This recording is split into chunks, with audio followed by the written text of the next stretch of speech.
নমস্কার, রাধে রাধে। যারা যারা আমাদের সম্মুখ রয়েছেন তাদের সবাইকে নমস্কার।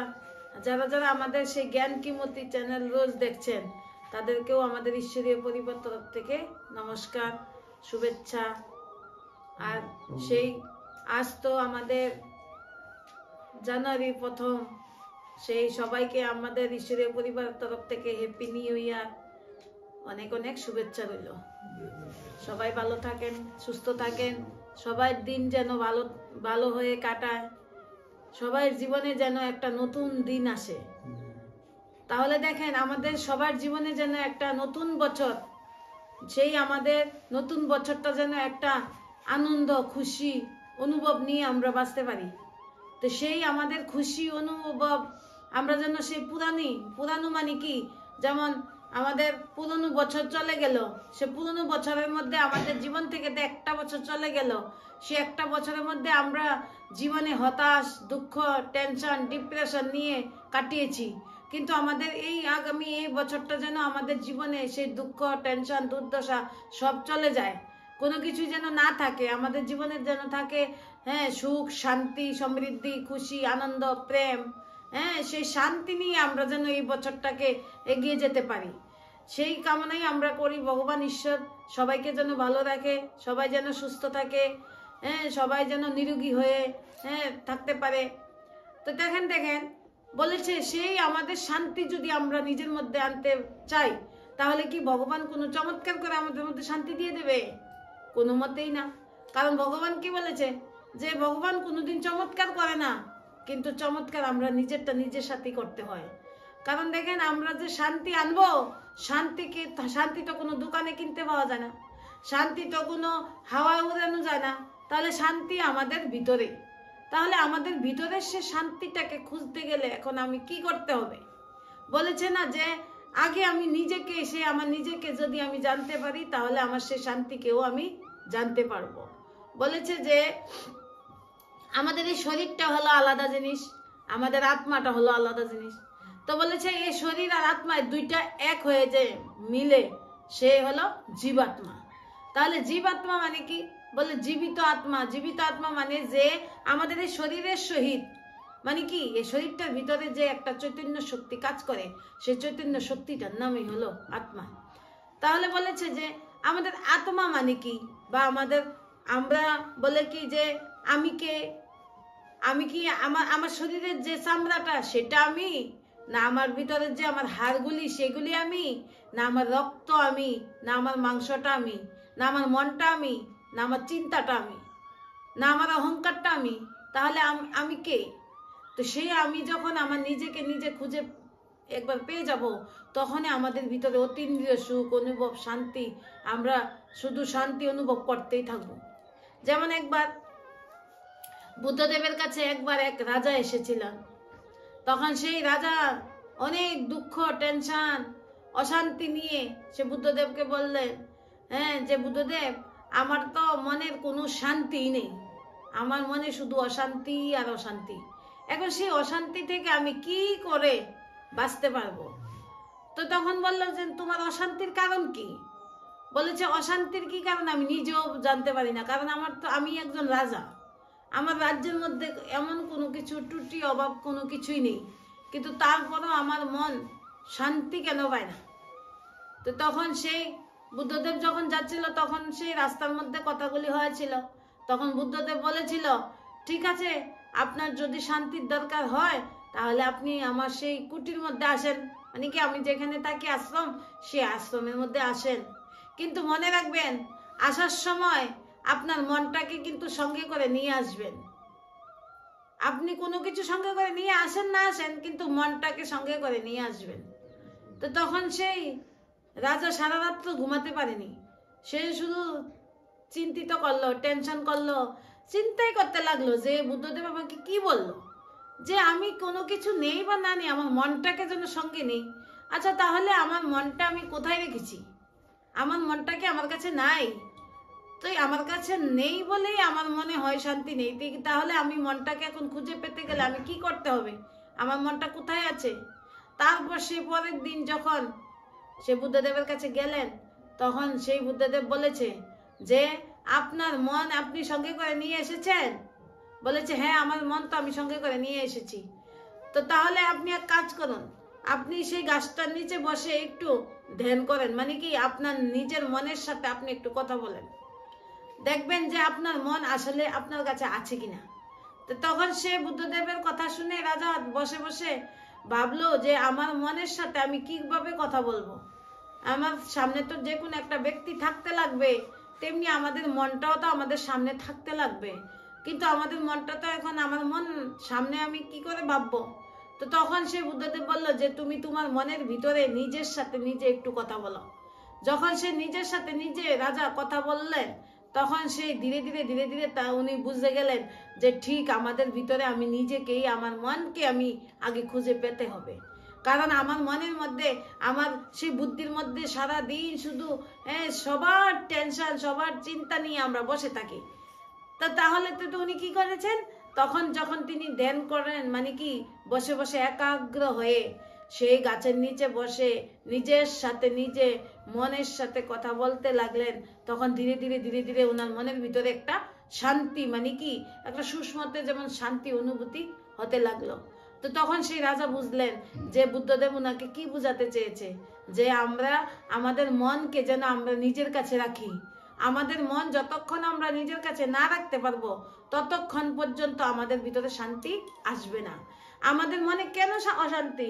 কারণ আমরা দেখেন 24 ঘন্টা সময়ের মধ্যে আমাদের বুদ্ধির মধ্যে, মনের মধ্যে কারো না কারো চিন্তা, কারো না কারো ব্যক্তি, ব্যবহার, বস্তু, সেগুলির পিছনে আমাদের মন বুদ্ধি ভাগছে। তাহলে আমাদের মন আমাদের নিজের কাছে যতক্ষণ কন্ট্রোলে আমার মধ্যে না থাকবে, ততক্ষণ পর্যন্তই আমরা শান্তি অনুভূতি আমরা করতে পারবো না। তো সে কারণে বলেছে যে যেমন আমাদের ভিতরের মনটাকে এখন চিনতে গেলে আমরা কি করতে হবে, ওই সেই রকমই আমাদের মনটাকে চিনতে গেলে আমাদের একাগ্রভাবে, সে আধ্যাত্মিকভাবে আমাদের সে গীতার জ্ঞান শ্রবণ করতে হবে। তো বলেছে আধ্যাত্মিক মানে কি? আধ্যাত্মিক কথার অর্থ হলো যে তোমার আত্মার ভিতরে, মনের ভিতরে খোঁজ। খোঁজ মানে কি? সন্ধান। যেমন বিজ্ঞানীরা কি করে, বিজ্ঞানীরা যে কোনো একটা রোগের ওষুধের জন্য ওনারা খোঁজ করেন, সেই ওষুধের জন্য খোঁজ করে ওনারা আবিষ্কার করেন, তেমনিও আমাদের ভিতরে আমাদের শান্তিটাকে আমরা একটা আবিষ্কার করতে হবে। বলেছে শান্তি কি? শান্তি তোমার ভিতরে আছে, সেটাকে তুমি আবিষ্কার করো। যেমন আমাদের শান্তি মানে কি? আমাদের মনের একটা কল্পনা, আমাদের মনের একটা, যেমন দেখেন আমাদের জীবনে দুঃখ, কষ্ট, অশান্তি ওইগুলি আসে, সেগুলি আসে কার দ্বারা আসে? সেগুলি কি কোনো বস্তু না ব্যবহার আমার উপরে মানে উঠে আসে? সেগুলি আমাদের মনের দ্বারাই আসে। কারণ ওই তেমনি আমাদের শান্তিও আমাদের মনের দ্বারাই আসবে। ওই সেই শান্তিটাকে আমরা কি করতে হবে? খোঁজ করতে হবে, সন্ধান করতে হবে। সেই সন্ধানটা করতে গেলে আমাদের সেই আধ্যাত্মিকভাবে জ্ঞান আমরা শ্রবণ করতে হবে। তাহলে দেখেছেন সেই আমাদের মনের মধ্যে শান্তি কেউ আনতে পারবে না। বলেছে যে আমাদের সেই মনের শান্তি আনতে গেলে আমাদের জীবনে অনেক মানে কি করতে হবে? অনেক কিছু সামনা করতে হবে। অনেক কিছু সামনা মানে কি? যেমন যে কোনো একটা পরিস্থিতি আসবে, কিন্তু সেখানে আমরা হার মানলে হবে না, থেমে থাকলে হবে না, আমরা সেই রাস্তাটা এগিয়ে যেতে হবে। বলেছে যে সৎ পথে চলতে গেলে হাজারো বাধা বিঘ্ন আসবে, কিন্তু সে বাধা বিঘ্ন আমরা যেন অতিক্রম করে এগিয়ে যেতে পারি, না কেন আমরা বসে থাকতে, মানে বসে না থেকে আমরা কি করি, যে কোনো একটা সৎকর্মে যেতে গেলে যদি আমরা একটু বাধা আসে, তাহলে আমরা মনটাকে ভেঙে আমরা কি করি? বসে থাকি, যে না আর করবো না। কিন্তু ভগবান কি করেন? আমাদের পরীক্ষাও তো নেন। উনি কি করবে?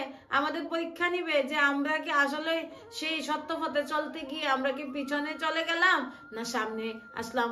বলেছে যে গাছের মধ্যে ফল ধরে সেই গাছের মধ্যে তুফানও তো বেশি লাগে, কিন্তু সেই গাছের মধ্যে তুফান যখন লাগে, সেই ফলগুলি যতটুকু পড়া সে ততটুকু পড়ে, আর বাকিগুলি যখন থাকে একদম গাছের মধ্যে লেগে থাকে, সেগুলি তো পূজার মধ্যে লাগে, সেগুলি তো যখন পাকে তখন মানুষ খাওয়ার জন্য উপযোগী হয়। তো সেই কারণে ভগবান কি বলেছে যে একমাত্র এই সৃষ্টির মধ্যে 84 লক্ষ জুনির মধ্যে শ্রেষ্ঠ জুনি কাকে দেওয়া হয়েছে? এক মনুষ্যকে দেওয়া হয়েছে। কেন? কারণ বলেছে দেখেন হাজারো বছর, হাজারো সাল, হাজারো গেল, কিন্তু সেই মনুষ্য আর পশু পাখির মধ্যে কত তফাৎ। একটা কুকুরকে যে মানে যতই সে তাকে পালনা দোক, কিন্তু সেই কুকুর গাছে চড়তে এখনো শিখেনি, সেই কুকুর সে 4 পা দিয়ে হাঁটে, কিন্তু সে কোনোদিনও গাছের মধ্যে এখনো চড়তে পারে না। তারপর একটি গরু, যেমন একটি গরুকে যতই মানে লালন পালন দোক, যতই ট্রেনিং দোক, কিন্তু গরু কোনোদিন গাছের মধ্যে উঠতে পারতো না। তাহলে দেখেন সেই মানে পশু পক্ষী তারার মধ্যে মানে কি, তারা যেমন আছে সে তেমন ভাবে তারা চালিয়ে যাচ্ছে। তাদের ভিতরে কোনো ইচ্ছা মানে কি, তাদের মধ্যে কোনো পরিবর্তন হওয়ার কোনো ইচ্ছা শক্তি জাগে না, কারণ তারা হলো পশু পাখি। তো সেই কারণে ভগবান কি বলেছে যে ইচ্ছা শক্তি কার ভিতরে জাগে? ওই ইচ্ছা শক্তি মানুষের ভিতরে জাগে। মানুষ একমাত্র পারবো কি করতো? পরিবর্তন করতো। তো সে কারণে গীতাতে বলেছে না যে পরিবর্তন পরিবর্তন পরিবর্তন সংসারের নিয়ম। তাহলে পরিবর্তন যদি সংসারের নিয়ম হয়, পরিবর্তন যদি আমাদের জীবনের মূল সাধন হয়, তাহলে আমাদের জীবনটাকে আমরা কি পরিবর্তন করলাম?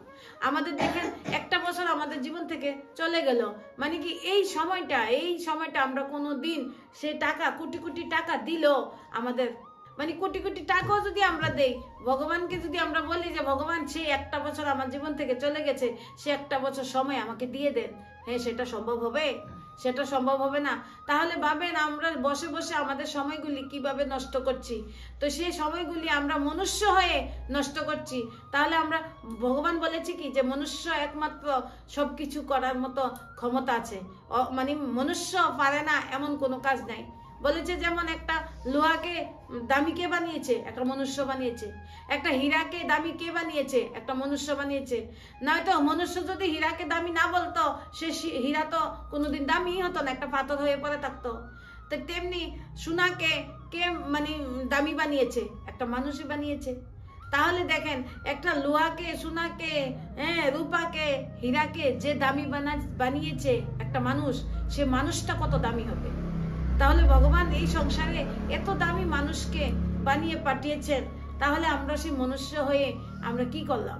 তো এখন সেই আমাদের যা গেল, ভগবান কি বলেছে, মানে जो बीत गया कभी दौड़ना नहीं, মানে जो बीत गया कभी दौड़ना नहीं, মানে আমাদের জীবন থেকে চলে গেছে একটা বছর, সেটাকে নিয়ে মানে বসে বসে না ভেবে এখন আমাদের সামনে যে সময়টা আছে সেই সময়টাকে যেন আমরা সফল করি। তো সেই সময়টাকে আমরা সফল করতে গেলে আমাদের সর্বপ্রথম কি করতে হবে? হিম্মত করে আমাদের দাঁড়াতে হবে। হিম্মত করে আমরা যদি না দাঁড়াই, তাহলে আমাদের জীবনে কোনোদিনও সফলতা আসবে না। আর আমার জীবনে যদি শান্তি না আসে, তাহলে আমি আরেকজনকে কিভাবে শান্তি দেব? তাহলে শান্তি কোথায়? শান্তি আমাদের ভিতরে আছে। তো সেই শান্তিটাকে আমরা কি করতে পারবো? আমরা খুঁজে বের করতে হবে। তো সে কারণে বলেছে যে এই সংসার কেমন হয়ে গেছে? তমপ্রধান। তমপ্রধান মানে কি? বলেছে যে পৃথিবীর প্রত্যেকটা বস্তু 4টা অবস্থা দিয়ে যাবে। সেই 4টি অবস্থা কি কি? বলেছে শতপ্রধান, শত সামান্য, রজপ্রধান, তমপ্রধান। তো এখন দেখেন শতপ্রধান তো নাই, শত সামান্য নাই, রজপ্রধানও নাই, এখন সবার মধ্যে হয়ে গেছে কেমন? তমপ্রধান। তো সে তমপ্রধানের মধ্যে আমরা বলেছে যে এই তমপ্রধানের মধ্যে থেকে আমাদের শতপ্রধানের স্টেজ আনতে হবে, মানে কি আমাদের মনের স্থিতি সত্য বানাতে হবে। তাহলে কিভাবে বানাবো? যেমন বলেছে যে এক গ্রামের মধ্যে একজন জাদুঘর এসেছিল। তো সে জাদুঘর এসে কি করলো? দেখলো কি যে এই রাজ্যের মধ্যে রাজার প্রজারা ভালোই আছে, আনন্দে খুশিতে আছে। তখন সেই জাদুঘর কি করলো? পুরো গ্রামের মানে কি পুরো রাজ্যের যত কুয়া ছিল জল খাওয়ার, সে কুয়ার মধ্যে উনি কি করলো? কিছু কিছু মানে ওষুধ মিশিয়ে দিয়েছিল, বিষাক্ত ওষুধ। তখন সেই কুয়ো থেকে যারা যারা জল খেয়েছিল, প্রজারা যারা জল খায় তারাই কি হয়ে যায়? পাগল হয়ে যায়। তো তখন সবাই জল খেয়ে কি হয়ে গেছিল? পাগল হয়ে গিয়েছিল। তখন শুধু একমাত্র ভালো কে ছিল? রাজা। কারণ রাজা তো সেই জল খায়নি। তখন রাজা বুঝেও গেছে যে সেই জল খেলেই পাগল হতে হবে। তখন সেই রাজা সবাইকে মানে পাগল থেকে বাঁচানোর জন্য সবাইকে অনেক বুঝিয়েছেন, অনেক বোঝানোর চেষ্টা করেছেন। কিন্তু সেই রাজাকে না বুঝে নিজেরা ভালো না হয়ে তারা সবাই মিলে, সব পাগল মিলে বলল কি যে রাজা পাগল। সবাই মানে একরকম হয়ে গেছে। তখন সবাই মিলে বলল যে রাজা পাগল হয়ে গেছে। তখন সেই সবাই মিলে রাজাকে পাগল বলে ঘোষিত করা হলো। তখন রাজা একা সেই পাগলের মেলের মধ্যে একলা ভালো থাকতে পারলো না।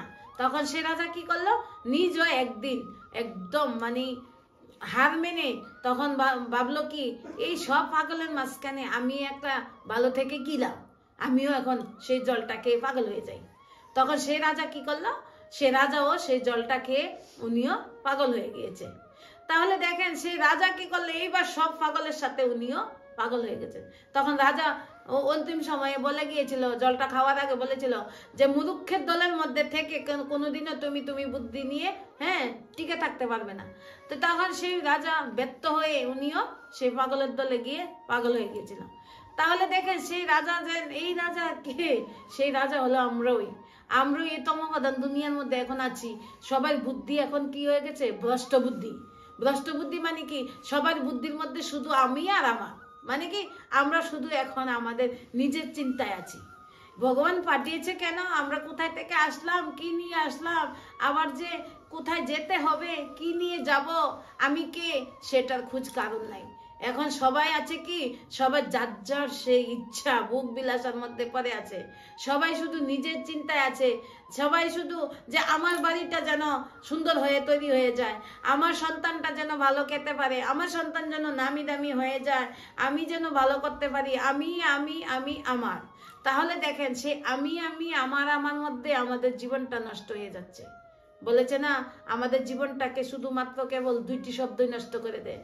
সে দুটি শব্দ কি কি, তো সেই দুটি শব্দ হলো আমি আর আমার। তাহলে আমি আর আমারটা মাঝখানে ভেসে আছি আমরা। তো সেই কারণে বলেছে যে দেখো, আমি যে কে, এই দুনিয়ার মধ্যে কতদিন থাকবো সেটার কোনো গ্যারান্টি নেই। তারপরেও আমরা কি করি, সে আমি আর আমাদের মধ্যে ফেসে আছি। আমরা যে মৃত্যুর পরে আমরা মৃত্যুর আগে আমরা এত অহংকার করি, কিন্তু সেই অহংকারটা করে আমাদের কি লাভ হচ্ছে? এত অহংকার করি, আমাদের শরীরটাকে নিয়ে এত অহংকার করি। বলেছে যে অহংকার করে কোনো লাভ নেই, কারণ মৃত্যুর পরে আমাদের শরীরটাকে, আমাদের চেহারাটাকেও দেখতে কেউ আসে না। কারণ অনেকে ভাবে কি যে এখন মৃত্যু হয়ে গেছে, চেহারাটা যদি দেখি তাহলে রাত্রেবেলা কি হবে, আমি ভয় পাবো। তাহলে দেখেন আমাদের সেই শরীরটা মৃত্যুর পরে একজন লোক দেখতেও আসে না, তার ভয় পাবে বলে। তাহলে সেই শরীরটাকে নিয়ে আমরা কি করছি, এখন অহংকার করছি। সেই অহংকারটাকে আমরা যতক্ষণ শেষ না করব, ততক্ষণ পর্যন্ত আমাদের ভিতরে নির্মল মন হবে না। তো সে কারণে তো গীতাতে, গ্রন্থতে কি বলেছে যে নির্মল মন জন বহি মুজে জানা। আমাদের মন যতক্ষণ নির্মল না হবে ততক্ষণ পর্যন্ত আমরা ভগবানকে জানতে পারবো না। আর ভগবানকে জানার আগে আমি নিজেকে আগে জানতে হবে। বলেছে যে আমাদের মৃত্যুর পরে যে শরীরের মধ্যে একটা মানে কি সাদা বস্ত্র দেয়, বলেছে সেটার নাম কি বলে, সেটাকে কাফন বলে। বলেছে সে কাফন যেখানে বানায়, যে কোম্পানিতে বানায়, সে কোম্পানি রাখে না, তাকে বিক্রি করে দেয়। তারপরে যে কিনে আনে সে ব্যবহার করে না, আর যে ব্যবহার করে সে জানে না। তাহলে দেখেন যে বানালো জিনিসটা সে কিন্তু ব্যবহার করছে না, আর যে কিনে আনে সেও কিন্তু জানে না, আর যে জানতেছে মানে কি যে যার উপরে চড়ালো সেও জানে না, কারণ সে তো মৃত্যু হয়ে গেল, সে তো জানলোই না তার উপরে কি দিল না দিল। তো সে কারণে দেখেন আমরা এই এখন কিসের মোহমায়ার জালে আমরা ফেসে আছি। বলেছে এই মোহমায়াটা কি মাকড়সার জালের মতন।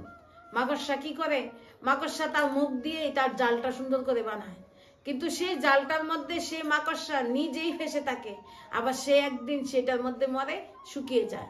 তাহলে দেখেন এই যে মাকড়সার জালটা এখন কোথায় আছে, আমাদের সেই মনের ভিতরে বসে আছে সে মোহমায়ার জাল। তো সেই মোহমায়ার জাল থেকে আমরা যতক্ষণ নিজেকে মানে কি করতে না পারবো, যতক্ষণ আমরা এই কারাগারের থেকে আমরা নিজেকে নিজে মুক্ত না করতে পারবো, আমাদের মনটাকে মুক্ত না করতে পারবো, ততক্ষণ আমাদের মন আজাদ কিভাবে হচ্ছে। বলেছে ভারত তো স্বাধীন হয়ে গেছে, ভারত তো স্বাধীন হয়েছে, কিন্তু আমরা এই ভারতবাসীরা তো স্বাধীন হয়নি। কারণ ভারতবাসীর মধ্যে সবাই মনের মধ্যে কোনো না কোনো টেনশন, ডিপ্রেশন রয়ে গেছে। বলেছে না যে আমাদের এই শরীরটা ধীরে ধীরে কি হয়ে যাচ্ছে, বলেছে শরীরটা হলো রোগালয়। বলেছে এই শরীর কি রোগালয়, আর সংসার কি দুঃখালয়, আর সৎসঙ্গ মানে কি, সৎসঙ্গ হলো ঈশ্বরের সাথে যুক্তালয়। তাহলে দেখেন আমাদের সেই রোগ সুখ দুঃখ কষ্ট অশান্তি থেকে বাঁচতে গেলে আমাদের একমাত্র সেই ঈশ্বরের শরণাগতই আমরা হতে হবে। বলেছে যে আমাদের একমাত্র মুক্তির লাভ কি, যেমন একমাত্র মুক্তির লাভ কি, আমাদের এই দুনিয়ার মধ্যে এসেছি, একদিন যেতে হবে, তো যাওয়ার সময় আমি কি কি করে যাব বা কোথায় যাব সেই ঠিকানাটা আমরা জীবিত অবস্থায় থাকতে থাকতে যদি না বানাই, তাহলে আমাদের মুক্তি কিভাবে হবে, মোক্ষ কিভাবে হবে। যেমন আমরা কোনোখানে বেড়াতে বা ঘুরতে গেলাম, সেখানে যাওয়ার আগে আমরা কি করি, হোটেলের মধ্যে বুকিং করে রাখি, তারপরে আমরা যাই, হোটেলের মধ্যে প্রবেশ করি, কোনো টেনশন বা কোনো দুশ্চিন্তা থাকে না। যদি আমরা কোনো হোটেলও না পাই, তাহলে অচেনা জায়গাতে গেলাম, সেখানে গিয়ে আমরা হতাশ হয়ে যাব যে কোথায় যাব, কি করব। তো তেমনি আমাদের জীবনটাও, আমরা এখানে এসেছি, আবার আমাদের যেতে হবে, কোথায় যাব আমাদের আগে থেকেই বুকিং রাখতে হবে। তো সেভাবে আমরা কিভাবে রাখবো? সে বলেছে যে আমরা এই দুনিয়াতে থাকার জন্য দেখো ভালো বাড়ি বানিয়েছি, ভালো ঘর বানিয়েছি, ভালো পড়ার জন্য ব্যবস্থা বানিয়েছি, সবকিছু ভালো করে সবকিছু বানিয়েছি, কিন্তু আমাদের যে আরেকটা দুনিয়াতে যেতে হবে, সেখানে যাওয়ার জন্য আমরা কি বানিয়েছি? সেখানে যে যাওয়ার জন্য আমরা যদি না বানাই, তাহলে আমাদের মৃত্যুর পরে যতই ঘটা করে সাধ্য শান্তি করে দাও, কোনো লাভ হবে না। কারণ গীতাতে কি বলেছে যে মন্ত্র দিয়ে কোনোদিন জীবনে মোক্ষ লাভ করা সম্ভব না। তো সেই কারণে আমাদের মোক্ষ লাভ আমরা জীবিত অবস্থায় থাকতে থাকতে আমাদের করে যেতে হবে। বলে মোক্ষ লাভ মানে কি? মোক্ষ লাভ মানে মুক্তি লাভ। মুক্তি লাভ মানে কি? জীবিত অবস্থায় থাকতে থাকতে তোমার জীবন থেকে তুমি দুঃখ দুর্দশা টেনশন ডিপ্রেশন সবগুলিকে একদম সহা দেওয়া। তো সেই কারণে বলেছে যে আমাদের জীবনে কি কাম ক্রোধ লোভ মোহ অহংকার, সেগুলিকে আমরা জীবিত অবস্থায় যদি আমরা না ভুলি, সেগুলিকে যদি আমরা জীবিত অবস্থায় না সহা দেই, তাহলে আমরা মৃত্যুর পরে সেগুলিকে সহা আমরা কিভাবে দেব? তো সেই কারণে তো শ্রীকৃষ্ণ অর্জুনকে বলেছিল, অর্জুন যখন বলেছিল হে প্রভু, আমি সবাই যখন একদিন মোক্ষ মানে কি, সবাই যখন একদিন মৃত্যু হয়ে যাবে, তো সবাই তো আপনার কাছে চলে যাবে, তাহলে আমরা ধর্ম করে আর কি লাভ? সবারই তো মৃত্যু হবে, ধর্ম করলেও হবে ধর্ম না করলেও হবে। তখন সেই শ্রীকৃষ্ণ কি বলেছিল, ধর্ম করলেও মৃত্যু হবে, ধর্ম না করলেও মৃত্যু হবে, কারণ যার একবার জন্ম হয়েছে তার তো মৃত্যু অবশ্যই হবে। দিনের পরে যেমন রাত আসে, রাত্রির পরেও দিন আসে, তো তেমনি আমাদের মৃত্যু অবশ্যই হবে। তাহলে ধর্ম করে কি লাভ? ধর্ম করলে লাভ মানে কি, যে তোমার জিতে জি জীবন মুক্তি লাভ করা। জিতে জি জীবন মুক্তি লাভ করা মানে কি? যেমন দেখেন আমাদের মনের মধ্যে একটা কি থাকবে, ধর্ম করলে আমাদের মনের মধ্যে একটা এনার্জি পাওয়ার শক্তি থাকবে। যেমন একটা অন্ধকারকে ভাগানোর জন্য একটা লাইট থাকলে সে অন্ধকারটা ভেঙে যায়, মানে কি সে অন্ধকারটা আলো হয়ে যায়। তেমনি আমাদের জীবনে যখন দুঃখ দুর্দশা কষ্ট টেনশনের অন্ধকার আসবে, সেই অন্ধকারের মধ্যে আমরা মনের মধ্যে একটা আলো খুঁজে পাবো। মানে কি সেই আমাদের জ্ঞানের আলোটা আমাদের মনটাকে কি করে রাখে, একদম বিশাল শক্তিশালী করে রাখে। তো তখন আমরা যে কোনো পরিস্থিতিতে কি হবে না, আমরা মানে ভেঙে পড়বো না, আমাদের দুঃখ দুর্দশা আসবে না, আর কষ্ট অনুভূতি হবে না।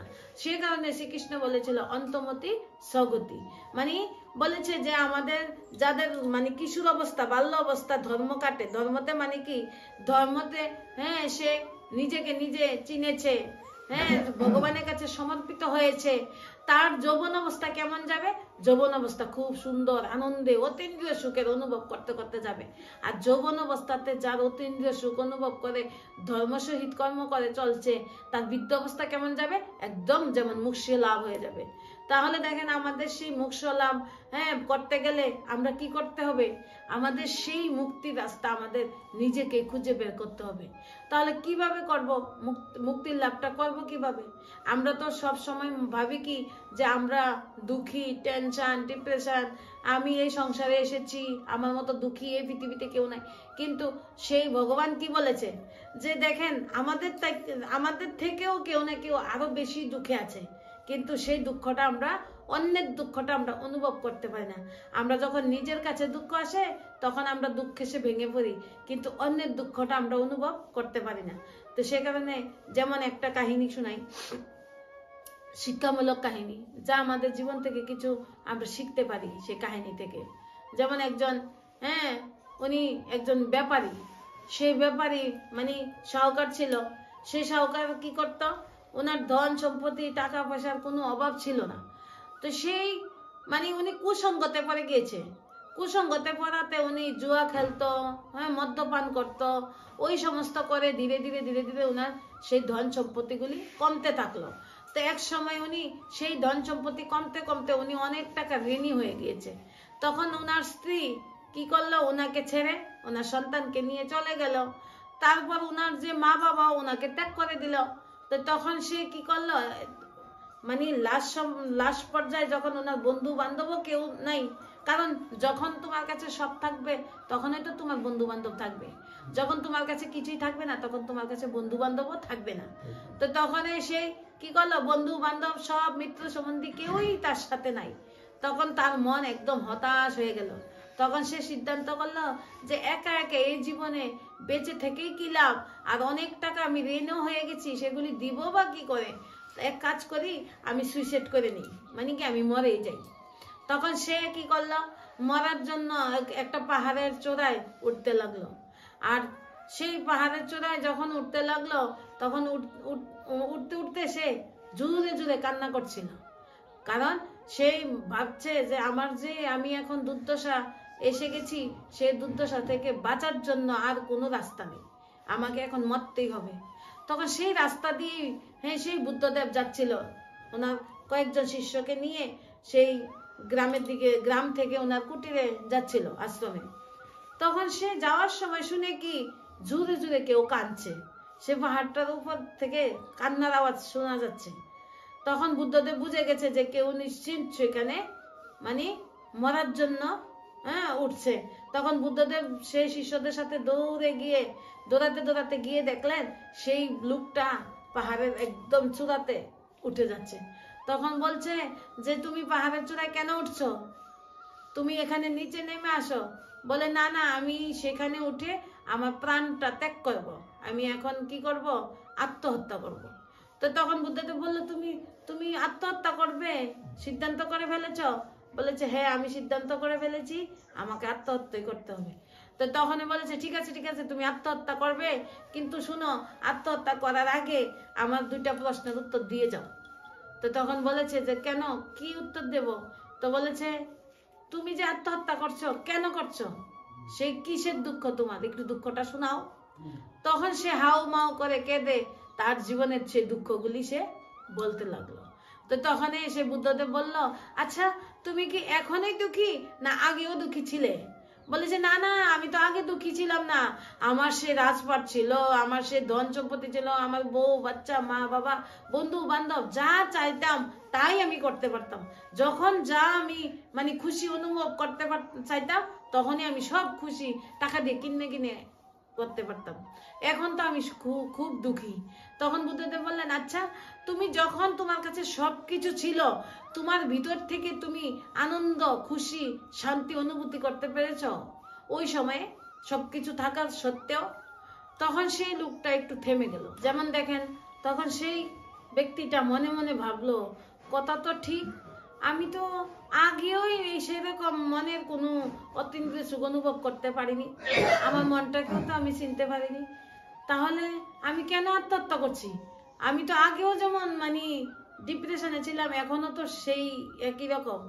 তখন বলছে যে ঠিক বলেছেন আপনি, আমি আগেও সেরকম কোনো শান্তি অনুভব করিনি, এমনিতে ঠিক আছে আমি মানে উল্লাসে ছিলাম, সুখ শান্তি মনে করতাম যেন আমার জীবনে আছে, কিন্তু আসলেই নাই, তাহলে আমি এখন কি করব? তখন সে বুদ্ধদেব বললে এক কাজ করো, তুমি আজ ঘরে ফিরে যাও, হ্যাঁ কাল তুমি সকালে উঠে আমার সেই আশ্রমে কুটিরে আসবে। তো তখন সেই কুটিরে গেলেন, গিয়ে সকালবেলা গেলেন, যাওয়ার পর দেখলো কি সে বুদ্ধদেব বসে আছে, আর সে 3টা লাইন ধরিয়ে 3টা সিট রেখে 2জনকে বসিয়েছেন আর মাঝখানে একটা সিট খালি রেখেছেন। তো তখন বলেছে যে জানো ওই যে সিটটার মধ্যে বসে আছে সে কে? বলেছে সে কে? সে একজন যোদ্ধা ছিল, সে যুদ্ধের মধ্যে গিয়ে তার 2টা হাত 2টা পা সে কেটে ফেলেছে, এখন দেখো সে একদম অসহায়, তো বলো তো সে তুলনায় তুমি কেমন? বলেছে আরে তার তুলনায় আমার তো হাত পা চোখ কান সব ঠিক আছে, তার তুলনায় আমি তো আরেকটু বেটার, মানে আরেকটু ভালো, তাহলে তাহলে সে তার তুলনায় সে তো নিজে চলতে পারে না, নিজে খাইতে পারে না, নিজে করতে পারে না। আমি তো নিজে চলতে পারি, নিজে খাইতে পারি, নিজে সবকিছু করতে পারি, তাহলে তার চাইতে আমি বেটার। তারপর বলছে তার পাশে যে তোমার সে সংকল্প, ওর নাম কি সংকল্প, তো সেও তো তার কি তার জীবনে তার সেই একটা ঘটনা পরিস্থিতিতে হয়ে তার জীবনে তার মা বাবা বউ বাচ্চা সবাই আগুনের নিচে পড়ে, হ্যাঁ, পুড়ে মরে গিয়েছে। তার পুরো পরিবার সেই মানে অগ্নির মধ্যে আগুন লেগে মরে গেছে। এবার বলো তো তার তুলনায় তুমি কেমন? বলেছে আরে আমার বউ বাচ্চা তো আমাকে ছেড়ে চলে গেছে, আমার সেই মনের মানসিকতা ভালো না থাকার কারণে আমার সাথে রাগ করে চলে গেছে, কিন্তু তারা তো এখনো জীবিত আছে, জীবিত থেকে তো তারা আমাকে কোনো না কোনো দূর থেকে আমাকে ভালোবাসতেছে, তাহলে তো আমি তার তুলনায় আমি বেটার, তার তুলনায় তো আমি হ্যাঁ মানে খুবই ভালো আছি। তখন সেই বুদ্ধদেবের কাছে চরণে এসে প্রণাম করে বলল যে আপনি আমাকে আর উদাহরণ দেওয়ার দরকার নেই, আমি বুঝে গেছি আপনি আমাকে কি বুঝাতে চেয়েছেন, আমি তো বুঝে গেছি। তাহলে আমি এখন আমার মনটাকে আমি স্থির করে একমাত্র এখন আমি সেই শান্তির রাস্তাতে যেতে চাই। এখন সেই শান্তির রাস্তা যেতে গেলে আমাকে কি কি করতে হবে বলেন? তখন বলেছে যে তুমি তোমার মনটাকে একমাত্র নিজের কাছে আনো, তুমি তোমার মনটাকে একমাত্র নিজের কাছে আনলে তারপর তুমি চিনতে পারবে নিজেকে। যখন তুমি নিজেকে চিনতে পারবে তখন এই সংসারকে তোমার মধুর মতো লাগবে, মানে কি এই সংসারের মধ্যে কোনো দুঃখই তোমাকে টাচ করতে পারবে না তোমার মনের মধ্যে। তাহলে আমাদের এই মনটাই হলো একমাত্র আমাদের শান্তির রাস্তা।